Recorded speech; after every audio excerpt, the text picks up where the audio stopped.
Elementary music teacher friend, you love what you do, but you might feel unappreciated and, in fact, unseen some days. You may even feel like you're on a music teacher island and just want to connect with other music teachers who can relate to both your struggles and wins when it comes to teaching elementary music. I get you and understand completely the feelings you're having.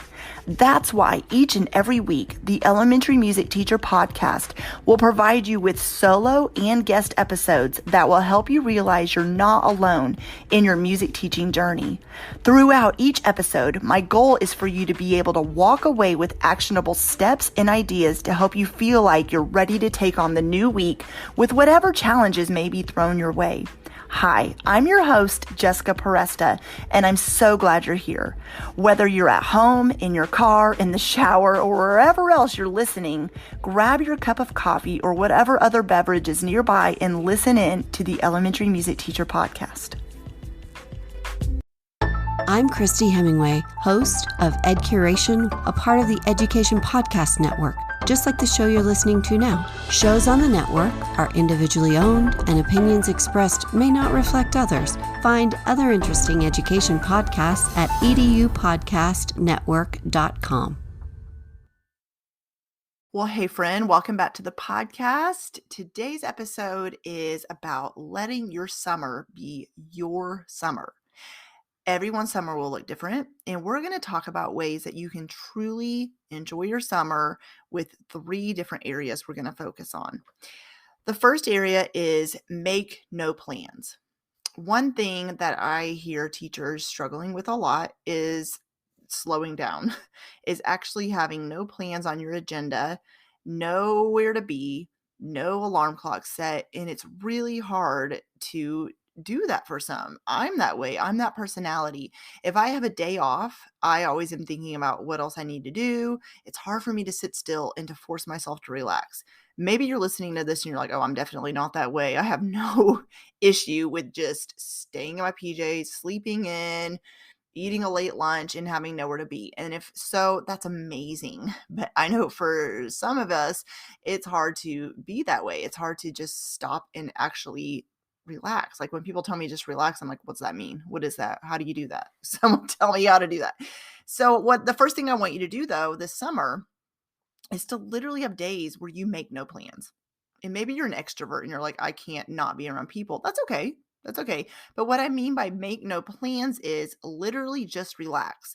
Just like when we've talked about self-care on the podcast, is when I say relax, it's going to look different for all of you. Maybe it doesn't mean just laying in your bed or laying on your couch. And if you're doing that, no shame in your game. Keep going. But maybe relaxing to you is going on a bike ride. It's going for a walk. It's going to coffee with friends or whatever it might be. Think about what you need to do to relax and do that. Don't worry about others' opinions. Another thing I see teachers struggling with, and I have this mindset too. I remember summers where I was completely off and had a break from school, and I was married. Well, I'm still married to my husband, and he works in the IT industry and would still be going into work. So I would feel guilty some days going, well, wait, I'm off and I have nowhere to be most days in the summer.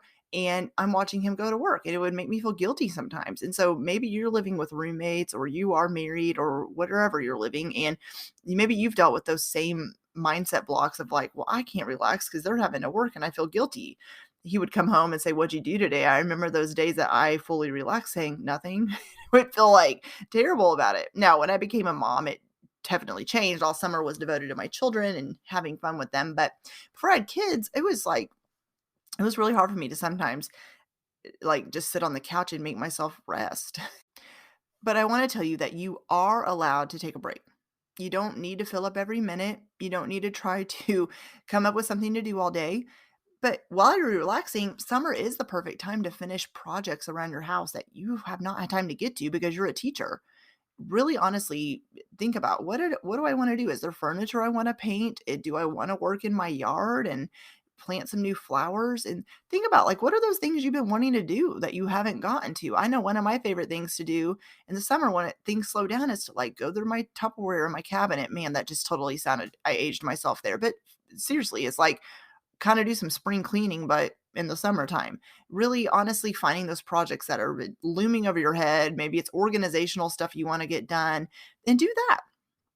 And your body and your mind really truly need time to rest. During the school year, you don't really get to the chance to.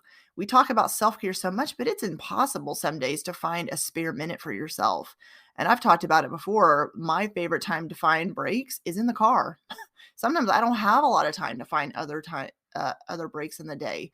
So it's the shower and the car. Those are the two times that I really am able to just have a break and to mentally detach from things and to mentally process through what's going on in my brain. And maybe that's what it looks like for you during this school year. But in the summer, when things slow down, I want you to truly find time to rest, like really rest, really, like I said, make no plans on certain days of the week. The second thing I want to talk about is making plans for fun. This kind of goes hand in hand. Sometimes when you're relaxing and resting, you're also having fun, which is in return causing you to rest and relax. But when I say make plans for fun, I want you to be intentional about going on a vacation. Maybe it's not a whole week or 2 weeks. Maybe it's a weekend thing. Maybe it's a one night getaway. But find time on your calendar to do something that is fun. It could be a vacation. It could be anything to make you laugh, whether that's going to a pool, whether it's swimming in the lake, going on a boat, whether it's maybe you like to play mini golf, or maybe you haven't gone bowling in a while, maybe going see an actual movie in a movie theater. Think about what is fun for you. And I want you, one thing I love doing with my kids, by the way, is to make a bucket list of summer fun that we want to do. We don't always get to everything, but we make a list of like, what do we have to do here in Northwest Arkansas? What do we want to do? And so there's going to be days that we go swimming, or there's days that's rainy and we will maybe go see a movie. And it's really fun to make that list, because just like my kids, I want to have fun too, because it definitely helps me to just laugh and to be a kid again. And how long has it been since you've been able to laugh and let your inner child come out?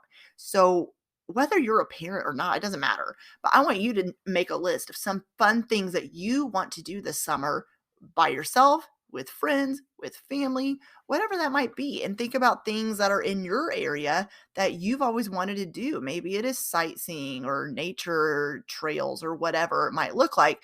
Make a list though, and get excited about doing some things for fun for yourself.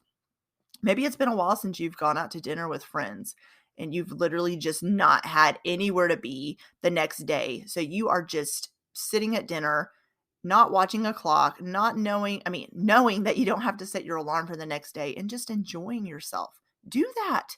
Have fun with it. Go out with your friends and eat and have drinks or whatever that looks like for you. And I also want you to pull out your calendar. We talked about that, really finding days to just relax and being okay with that. But I want you on your calendar to mark down days where you're going to have fun. I know that sounds silly to do. You're like, why do I need to put that on a calendar? Because I know how easy it is to say, I'm just going to sit in my house all day long, and I want you to do that. I want you to relax. I'm an introvert. That's my happy zone, is just sitting doing nothing. But I know when I plan things for fun and I get out of my house and I'm doing something like that's not work, it really does help my mindset a lot. So I want you to do the same thing. The third thing is, obviously, as a teacher, you're going to need to plan professional development. I've also had episodes on this podcast where I've talked about professional development. It is obviously you're needing to earn PD hours. I'm still earning PD hours. I am not in the classroom, but I am keeping up my teaching certificate. And so I understand completely what you're going through, trying to find those different hours to be able to keep your teaching certificate up to date, right? And you have requirements set. Different states have different requirements, and actually different districts do as well sometimes. So I want you to plan. Notice I said the word relevant professional development. I want you to think about what you need. What do you need when it comes to professional development?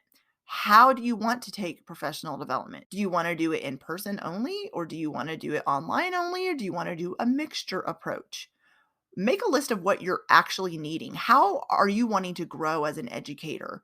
What types of professional development opportunities is going to help you to grow as an educator. And then start looking for those opportunities in your area or through online opportunities. One thing I love, and I'm presenting at 4 different conferences online this summer, summer summits, summer conferences, and those announcements will be coming soon. But one thing I love about those is not only am I presenting, but I get to sit in other sessions at these conferences that are amazing. And what I love about a summit or a conference is the fact that there are so many different topics. So maybe you don't need all of them, and maybe you can't attend all of them live, but you can watch the replay, and you may not even need a particular PD session right now. But later on in the school year, like, oh, wait a minute, someone presented about this topic. I need to watch it now. I kind of need a refresher in this. So look for those opportunities as well, because I think those are really great when you can go to something and get a lot from it, a lot of different sessions. So don't just focus on the PD hours, though. Those are 100% important. Of course it is. I mean, it's obvious that that's important. But I want you to actually focus on what's going to help you grow. Okay, so think about what you need. You're going to hear all kinds of music teachers talking about what they're doing for professional development, what conferences they're attending, and maybe you're like, I don't really need that, but I do need this topic. So think about that. Really make a list of it. We've been talking about list a lot in this episode. But while you're taking PD, I want you to have fun with it. Use it as an opportunity to truly think through how you're going to apply what you're learning to your teaching situation. Have fun though. Okay. I know there's some PDs, I've been to so many that are very dry, and you're just sitting there trying not to fall asleep and they're long and you're sitting a lot. But I want you to have fun with it, whether it is going to lunch during the full day, whether it is getting up and stretching and, even if nobody else is, but you're having fun with it. I want you to think about meeting other people at these professional developments, whether it is a Zoom room or in person, and having fun, laughing, share stories, share opportunities, share lessons you've learned throughout the school year of how you're growing as a music teacher, and just really connect with others. If you're taking a professional development though, and you're not ready to process through what you're learning because you're trying to not think about next school year yet, that's okay. I want to just say that because I know you're wanting to really, okay, I gotta learn this and try to figure it out. And then they told me to start lesson planning, so I'm going to do that right now. Although school doesn't start for 2 months. No, it's okay to take the professional development, to maybe bookmark it on your computer, or if it was an in-person one, have your notes and you close the binder and you don't relook at them until you're ready. Maybe it's a week or 2 before school starts. You're like, I'm not going to go through this stuff now, but I am going to go through it before school starts. I want to definitely process through what I learned. It's not just about learning it. That's a big part of professional development. It's not just about learning the stuff. It's about applying it, applying what you learn to your teaching situation, your classroom, your students. And maybe, like I said, you don't want to do that right when you take that particular workshop, conference, summit, etc. But it's about thinking about when you want to process through it. When you're mentally ready to do it is when you do that. Go back to that calendar, put that in there, pick a date and say, school starts August the 18th. I'm picking a random date. Honestly, I don't know what the 18th is, like what day it is of the week, but maybe you're picking that date. That's the day school starts. So you say, okay, so I'm going to allow myself the beginning of August to go through these professional development opportunities that I attended. I'm going to allow myself to go back through the notes and really say, okay, I learned this. How am I going to apply it to my teaching situation? While you're meeting other music educators at these conferences, summits, workshops, level courses, etc., I want you to listen to them talk. I love being a fly on the wall and listen to music teachers because you'll get a lot by being in Facebook groups and seeing what others post, and not just in the post itself, but in the comments under the post. On Instagram, someone posts something, a music educator, that you'll see in the comments what others are saying. So be on the fly on the wall on social media, first of all, but also in these conferences. Look at what people are posting in the chat box. Listen to what people are asking when they raise their hand. I've taken so many notes when I'm at a workshop, not just about what the presenter's saying, but what I hear others asking or advice they're sharing about what they're doing with their students. It's like, oh my gosh, that's an amazing idea. I'm taking notes about that. So don't forget about that part when you're at PD. because you're going to learn a lot by what others are saying as well. The best PD you can have is through collaborating and interacting with other music teachers, by far. Of course, go it alone, learning alone. I'm an introvert. I love to learn on my own. In fact, I'm doing my full graduate program online. So sometimes we're interacting, but most of the time it's just I get my work done, I turn it in. I get it. If you're that way, that's my personality. But I will say, when interacting with other music educators, you're going to find so much growth from that. I mentioned by hearing what they say and hearing questions that are asked, but also being able to interact and just share your struggles, share your wins, share what you're going through as a music teacher with other music teachers who get you. It's just so important. It's something I feel like that's missing a lot in the world of music education, is giving music educators the opportunity to actually collaborate and talk with other music teachers. So that's the exact reason I created the Teach Elementary Music with Confidence Coaching Week that's coming up at the end of June. But before that starts, and before I talk more about that, I'm going to be doing mini workshops all summer from the end of May through July, every Monday on Instagram at Jessica Peresta and in my free Facebook group, the Elementary Music Teacher Community. And I'm going to be talking about different mindset issues through mini trainings that'll be no longer than 10 minutes long every Monday. And what I'm going to do on these workshops is give you a solution, some resources to help you move forward, and action steps to take. It's going to be very, very actionable for you, where you can apply it to yourself. So here's the topics that I'm going to be talking about. And by the way, you're listening to this podcast, so good news for you is all of these mindset sessions I'm going to be doing, these mini trainings, the replays are going to be put on the podcast all summer long. So the podcast moving forward from next week on is going to be all about mini trainings. It's going to be solo episodes with myself with mini trainings that you're going to be able to give short, actionable steps to help you to continue moving forward as you go into next school year. The topics are going to be overwhelm, feeling unappreciated, finding peace, finding fulfillment, your uniqueness and what sets you apart, accountability, organization, and feeling successful. So these are the topics you will hear me talking about on Instagram, Facebook, my Facebook group, and right here on the podcast. Then those lead right into the coaching week I mentioned. Now, what we're going to be doing during coaching week is I'm going to be going deeper into each of those topics. And I'm going to also be sharing a training about simplifying lesson planning. I'm going to be offering accountability call with the other music teachers during coaching week. I am going to be answering questions. I'm going to be facilitating conversations. I'm going to be mentoring you and supporting you. It's going to be an amazing week. You can read all about it, and you can actually look at the schedule of events, what's happening, how it's going to be happening, what's going on by heading to subscribepage.com/Elementary Music Coaching Week 2022. You can also see the link to join in the show notes. So it's going to be amazing. I cannot wait to support you this summer and hop on some mini trainings and to support you in coaching week itself, because it's going to be a fantastic way to support you. Have the most amazing summer ever. Don't forget to relax, have fun, and to participate in the PD that you need.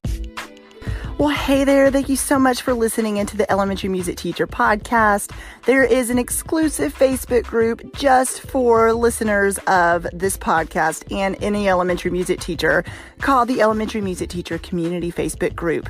Come on over and join us there, where we have conversations around the podcast episodes and encourage each other each and every week. And also head to my website, thedomesticmusician.com. I have some free resources there that you can download to help you gain traction in your classroom today, as well as the blog and the membership site and all kinds of other goodies to help you keep going in your music teaching journey. I cannot wait to keep connecting with you and encouraging you and spurring you on in your journey of teaching elementary music. Hang in there, have an amazing week, and I will see you soon.